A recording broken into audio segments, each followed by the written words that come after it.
5000 साल पहले उत्तरी भारत के बर्फीले पहाड़ एक गुफा में एक प्राचीन संत आखिरी बार रक्तमणि को देखते हैं।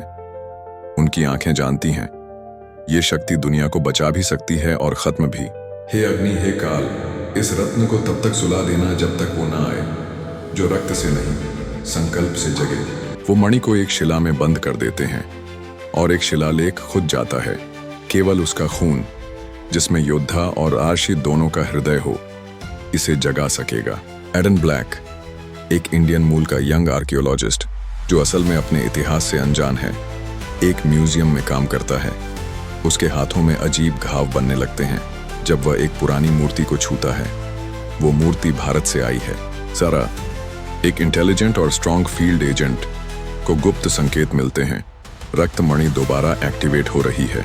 सारा, अगर एडन को मणि की भनक लग गई तो या तो वो दुनिया बचाएगा या जला देगा। एडन को अचानक रात में विचित्र सपने आने लगते हैं। आग, मंदिर, तलवार, एक औरत की चीख और रक्तमणि की लाल चमक। उसकी दादी की पुरानी डायरी से पता चलता है कि उसका पूर्वज सम्राट वीरंश रक्तमणि के आखिरी संरक्षक थे।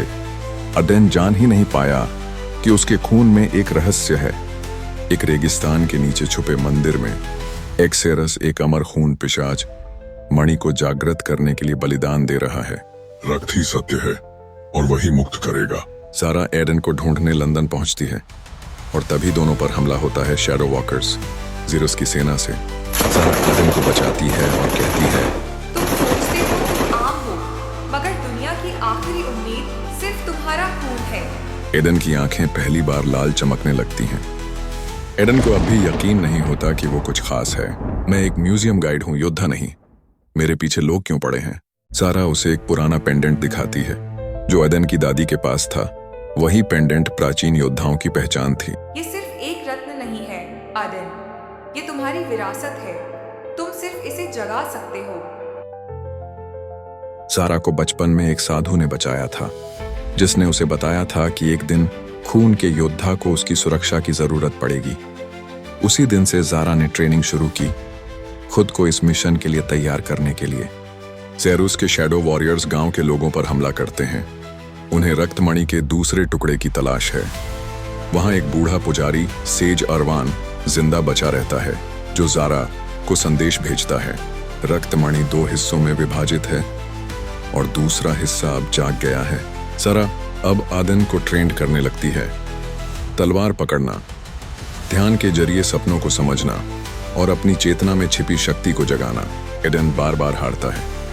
वो खुद पर भरोसा नहीं कर पाता, लेकिन जब उसे एक किताब में अपने पूर्वज की डायरी मिलती है, उसमें लिखा होता है, डरने वाला रक्षक नहीं बन सकता और जो खून के लिए लड़े उसे कभी जीत नहीं मिलती। शैडो वॉकर्स एक बार फिर हमला करते हैं। इस बार एडन डट कर लड़ता है। जब एक शैडो वॉकर उसे मारने वाला होता है, एडन की हथेली से लाल ऊर्जा निकलती है और दुश्मन हवा में उड़ जाता है। उसने शक्ति को अपने अंदर से खींचा, बिना किसी मंत्र, बिना किसी रत्न के। एडन धीरे धीरे खड़ा होता है, उसकी आंखों में आत्मविश्वास।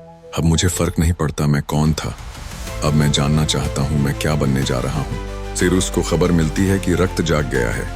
वो क्रोधित होता है और जमीन पर हाथ मारता है। एक प्राचीन राक्षसी आकृति बाहर आती है। अगर वो योद्धा बन रहा है तो मैं राक्षस बनूंगा, संपूर्ण विनाश का रक्षक। सारा और एडन भारत के लिए निकल पड़ते हैं, वहां जहां दूसरा टुकड़ा छुपा है। भारत, उत्तराखंड की पहाड़ियां। एडन और ज़ारा एक पुराने मंदिर की ओर ट्रैक कर रहे हैं, जहां सेज अरवान उनका इंतजार कर रहा है। रास्ता खतरनाक है। पहाड़ी जंगलों में अजीब अजीब आवाजें, उड़ते हुए कौवे और अधजली मूर्तियां। ज़ारा उसे चेतावनी देती है, रक्तमणि सिर्फ शक्ति नहीं देती, ये तुम्हारे अंदर के अंधेरे को भी बाहर लाती है।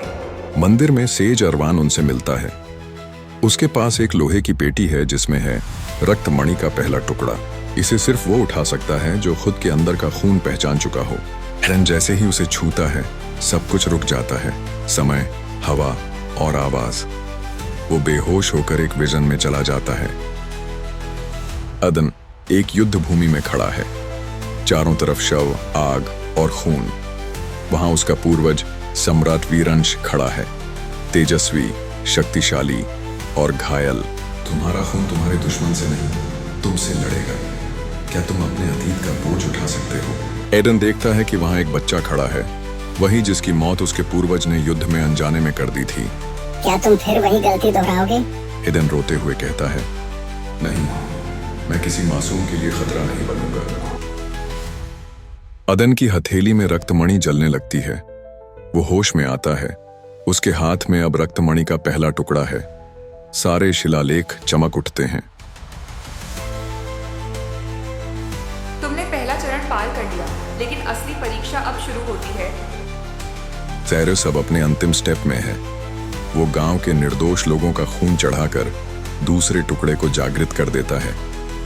मणि का दूसरा भाग हवा में उठता है और एक खून की दीवार बनाता है, जिससे वो राक्षसी रूप में बदलने लगता है। अब ये सिर्फ खोज नहीं, युद्ध है। जरा और अदेन मंदिर की छत पर खड़े हैं। दूर पहाड़ियों में बिजली चमकती है। जरा के पास एक डिवाइस है जिसमें दोनों मणियों की पोजीशन दिख रही है, एक एडन के पास, दूसरी जेरुस के पास। अगर दोनों मणियां जुड़ गईं, तो या तो तुम नया युग शुरू करोगे या पूरी पृथ्वी जल जाएगी। फिर मुझे जलने के लिए तैयार होना होगा। दूर पहाड़ियों से एक्सेरस की भयावह हंसी और एडन की आंखों में दृढ़ता।